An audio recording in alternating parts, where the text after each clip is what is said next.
I invite the guest of honor, Dr. Subramaniam Swamy, Honorable former Union Cabinet Minister, to address us all.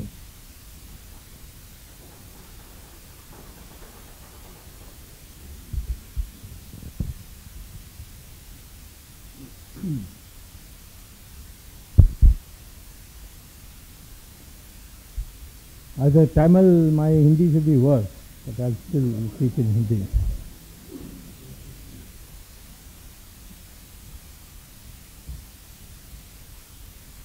दो महान कुलपति महोदय, मंच में उपस्थित प्राध्यापकगण और इस स्कूल ऑफ सोशल वर्क के सेमिनार में जो भाग लेने आए आदरणीय मित्रों,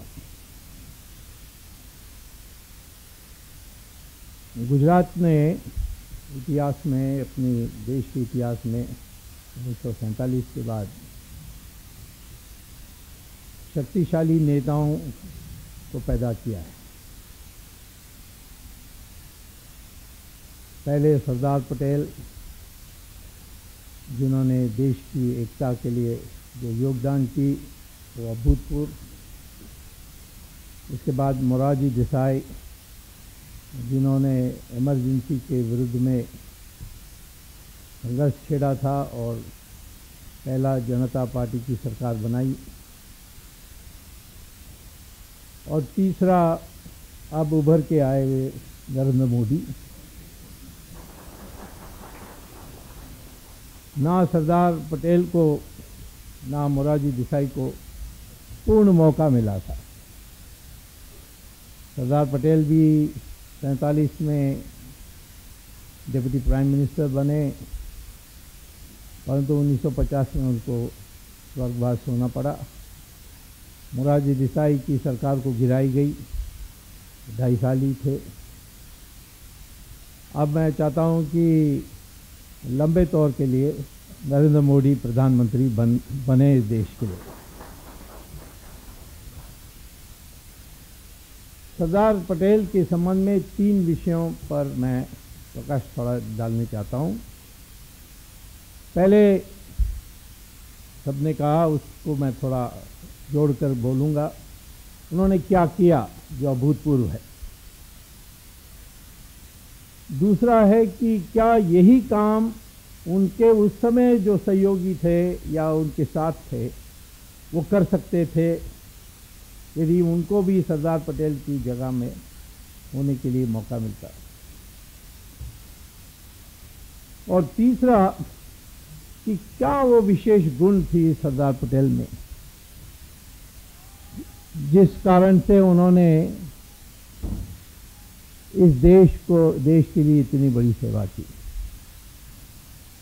भगवद गीता में कृष्ण भगवान कहते हैं, यदा यदा ही धर्मस्य ग्लानिर्भवति भारत। माने कि जब भी देश धर्म संकट में होता है तो फिर इस धरती पर मैं अवतार लेकर आता हूं। और मैं ये कह सकता हूं कि जो गुण सरदार पटेल में थी वो किसी और में नहीं थी, और इसीलिए उसको एक महापुरुष मानकर हम सब उसकी पूजा करते हैं। पहले उन्होंने आज़ादी आने की या हम स्वाधीन होने के जैसे समय निकट पहुंचा, उन्होंने जो अंग्रेजों ने अपने देश में फूट का बीज बोया, उसको जैसे घास, अपने वाइस चांसलर ने अभी कहा कि घास को उखाड़ के फेंकने जैसे उन्होंने किया। कैबिनेट मिशन प्लान आई थी यहाँ 40 में, जिसमें एक interim prime minister Jawaharlal Nehru को बनाए। क्यों? जवाहरलाल नेहरू उस समय कांग्रेस के अध्यक्ष थे। क्यों अध्यक्ष थे? क्योंकि महात्मा गांधी ने चाहा कि वो प्रधानमंत्री बने। मैंने एक बार मोरारजी देसाई से पूछा कि आप इतने भक्त हैं महात्मा गांधी के, ये बताइए कि उन्होंने ये जवाहरलाल नेहरू को क्यों पसंद किया। अब मैं नेहरू परिवार के बारे में बहुत जानता हूँ, उस समय से उनके 4-5 पीढ़ियों के बारे में बहुत जानता हूँ। सिर्फ राजीव गांधी को छोड़कर बाकी सबसे हमारी झगड़ा थी। तो मुझे तो कभी जवाहरलाल नेहरू के बारे कभी अच्छी अभिप्राय नहीं रही। तो मैंने मोरारजी से पूछा तो मोरारजी ने कहा कि मुझे महात्मा गांधी ने कहा कि सरदार देश के विरुद्ध में कभी कुछ नहीं करेगा अपने के लिए, लेकिन इस नेहरू के बारे में मुझे विश्वास नहीं है। यह मुझे मोरारजी देसाई ने बताया। और कभी कभी जवाहरलाल नेहरू के बारे में महात्मा गांधी भी कहते थे ये तो ब्राउन इंग्लिशमैन है। तो मैं ये कहता हूं कि दुर्भाग्य से सरदार पटेल की देहांत जल्दी हो गई, लेकिन वो जब कैबिनेट मिशन आई उस समय कांग्रेस का प्रेसिडेंट प्रधानमंत्री बनने की बात तय थी। और जब मीटिंग बुलाई तो पीसीसी प्रेसिडेंट ने अधिकांश कि अभी संख्या दी थी 13 से 15, और वो जो बाकी 2 थे वो भी मोरारजी ने कहा कि महात्मा गांधी ने कहा कि बड़ा ठीक नहीं होगा यदि 15 से 15, सब जगह एक प्रपोजल तो होना चाहिए जवाहरलाल नेहरू के लिए। तो आचार्य कृपलानी को बुलाकर कहा कि कहीं ना कहीं तुम प्रपोजल ढूंढो। तो 2 ढूंढे गए थे जो रोते रोते जवाहरलाल नेहरू की नाम रखी, और 13 लोगों ने महात्मा गांधी के कहने के बाद भी सरदार पटेल की नाम रखी। तो फिर सरदार को कहा महात्मा गांधी ने तुम क्या कर दो। उन्होंने 1 मिनट भी उन्होंने हिचकिचाहट नहीं की, तुरंत कहा कि मैं नहीं बनूंगा, जवाहरलाल नेहरू को बननी चाहिए। तो उसके बाद वो कैबिनेट मिशन आई। उन्होंने बदमाशी क्या की, ऐलान कर दिया यहाँ हम आज़ादी के लिए विचार कर रहे हैं, विभाजन भी हो सकती है, परंतु इतना बात तय है कि जो राजाएं महाराजाएं हमारे देश में हैं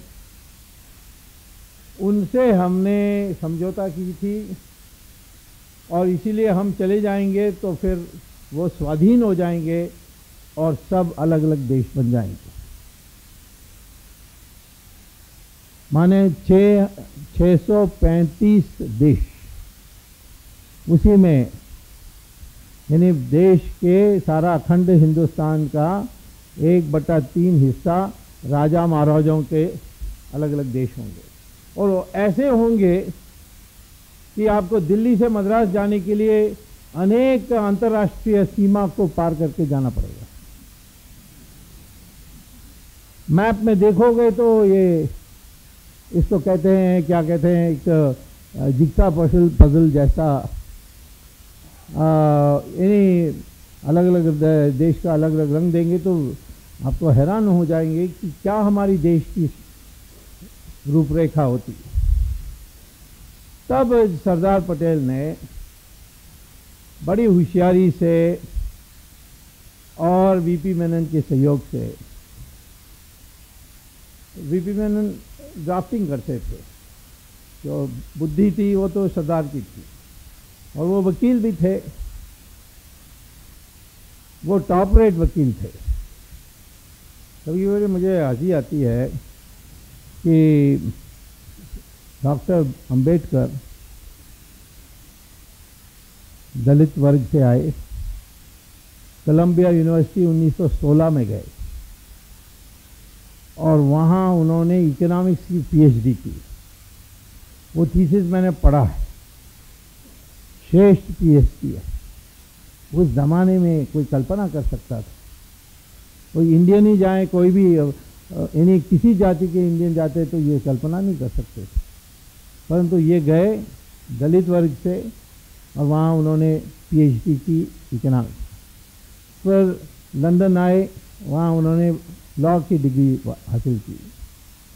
फिर वापस हिंदुस्तान आए और उनके रहते हुए जीवन भर लोग उसको भीमराव कहते थे। इतना पढ़ा लिखा व्यक्ति को भीमराव कहते थे, क्योंकि उनका नाम B.R. अम्बेडकर, भीमराव अम्बेडकर। जवाहरलाल नेहरू कैम्ब्रिज गए, वहाँ फेल हो गए। लेकिन उन दिनों में इंग्लैंड में जो भी हमारे देश से आते थे अच्छे परिवार के, यानी अमीर परिवार के, उनको एक स्पेशल कैटेगरी बनाया था, जेंटलमैन पास।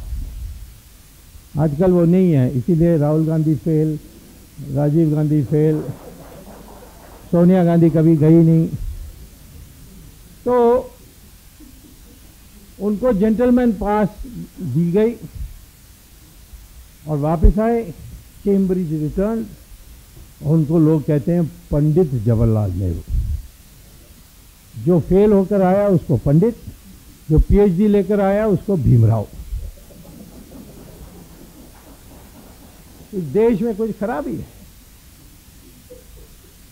तो इसीलिए मैं आपको कहता हूं कि इसको प्रधानमंत्री बनने के बाद वो हवा में थे। सरदार पटेल को तुरंत समझ में आई कि कैबिनेट मिशन प्लान जो है ये तो बड़ा शरारतपूर्ण है। तो उन्होंने एक नेगोशिएटिंग चेंबर ऑफ प्रिंसेस बनाई। क्यों? क्योंकि सरदार पटेल ने बरदौली के बाद देश भर में उनके किसान उनके पक्ष में हो गए। तो हर राजा को ये पता था कि मेरे हमारे देश में ये विद्रोह पैदा कर सकता है। तो इसीलिए राजाओं ने नेगोशिएटिंग टीम उनके कहने पर बना दी और फिर इन्होंने उनसे कहा और बीपी मेनन के जरिए तैयार किया कि एक इंस्ट्रूमेंट ऑफ एक्सेशन तैयार की जाएगी कि कोई भी राजा उस पर दस्तखत करेगा वो उसमें हिंदुस्तान की हिस्सा बनेगा या पाकिस्तान की हिस्सा बनेगा, या वो अलग रहने चाहता वो भी अलग रह सकता है। तो वो इंस्ट्रूमेंट ऑफ एक्सेशन नहीं होती तो ये देश में ये जो राजा महाराजाओं की जोड़ने की बात नहीं होती। तो ये राजा महाराजाओं को ये उन्होंने मान ली और इसीलिए मान ली क्योंकि उन्होंने सोचा हमारे पास तीसरी भी विकल्प है कि हम नहीं जुड़ेंगे तो नहीं जुड़ेंगे और ये तो करना ही पड़ेगा क्योंकि सरदार पटेल ने तो हमारे लिए प्रॉब्लम क्रिएट करेगा। तो एक तरफ सरदार पटेल महान वकील और दूसरे तरफ जिसको डंडा मारना है वो डंडा मारने के लिए तैयार। तो ये इंस्ट्रूमेंट एक्सेशन आने के बाद फिर सरदार पटेल ने नेगोशिएशन शुरू की। हमारे हिंदू धर्म में कहा जाता है साम दाम भेद दंड। किसी को साम, किसी को दाम, किसी को भेद पैदा करना, दंड। अलग अलग राजाओं को देखकर उन्होंने कहा किसी को ऐश और आराम करने के लिए थी उसके लिए व्यवस्था कर दी, किसी को बड़ी पगड़ी पहनने की आशा थी उसके लिए भी परमिशन दे दी, किसी ने अकड़ा तो अच्छा कहा ठीक है मैं तुम्हें देखता हूँ। जूनागढ़ ने तय किया कि मैं पाकिस्तान के साथ जाऊँगा।